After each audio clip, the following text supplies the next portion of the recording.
Dans cette capsule, nous découvrons comment organiser les informations que vous avez recueillies pour raconter l'histoire de votre recherche de la meilleure façon possible.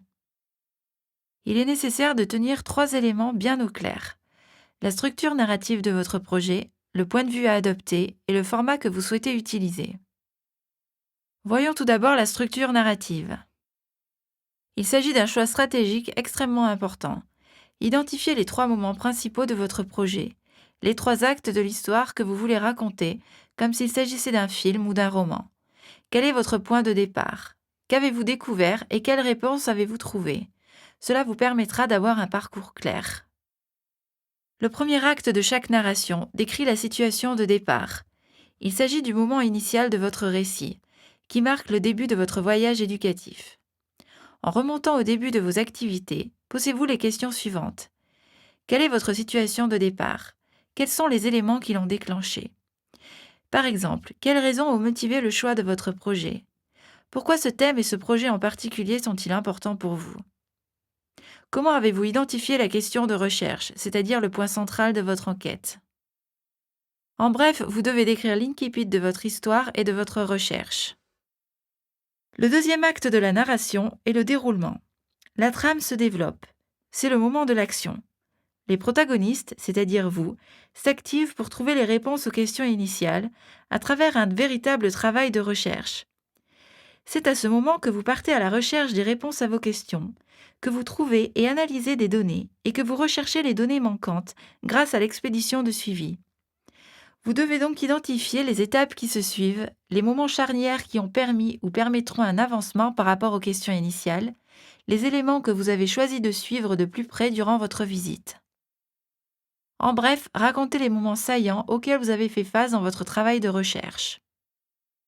Le troisième et dernier acte est la conclusion de votre récit. Il s'agit de la partie finale de l'histoire, où la situation initiale est recomposée à la lumière des développements du deuxième acte. On parle ici de la recherche.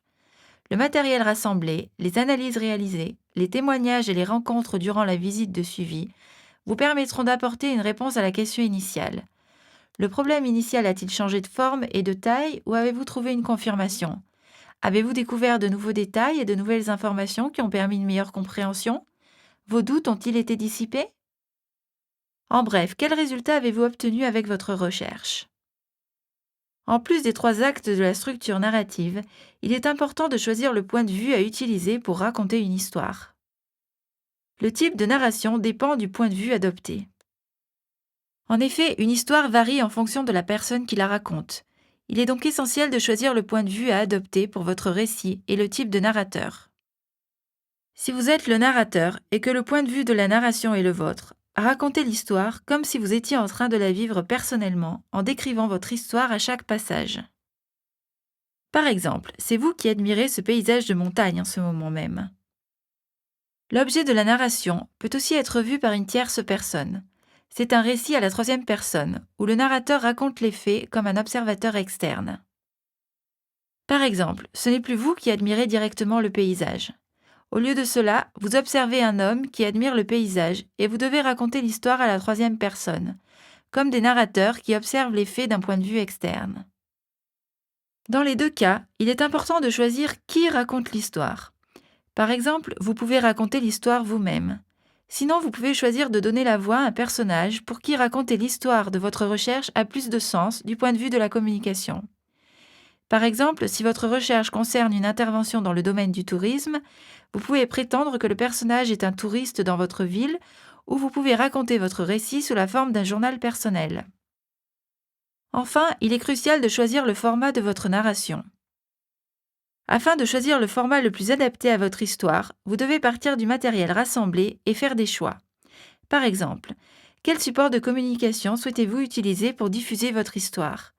Quelle forme souhaitez-vous donner aux informations à communiquer? Consultez l'entretien vidéo de la capsule suivante pour découvrir quelques conseils utiles sur les formats à utiliser pour raconter votre histoire.